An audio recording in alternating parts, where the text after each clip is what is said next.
Kinumpirma ng Philippine Coast Guard na may nakitang mga sinker o pabigat na bato ang mga narecover nilang sako-sakong buto sa Taal Lake. Ayon kay PCG Southern Tagalog District Commander Commodore Jeronimo Tuvilla, nakita ito ng mga technical diver matapos ang pagsisid nitong weekend sa bahagi ng lawa.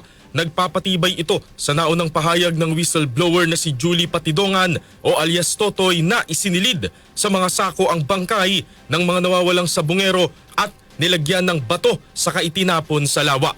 Posibleng ginagamit ang mga bato at ang paglalagay ng buhangin dito bilang pabigat para hindi na lumutang sa tubig ang mga sako.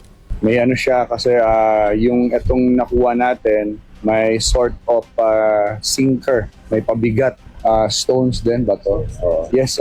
Minarkahan na lang, at kasi nakita nyo kanina ang tagal nung pag-howl nung tropa natin. And medyo dinadrag nila para mas may puwersa paangat. Sa ikatlong araw ng search and retrieval operations, walang nakuhang sako ang mga technical diver ng PCG.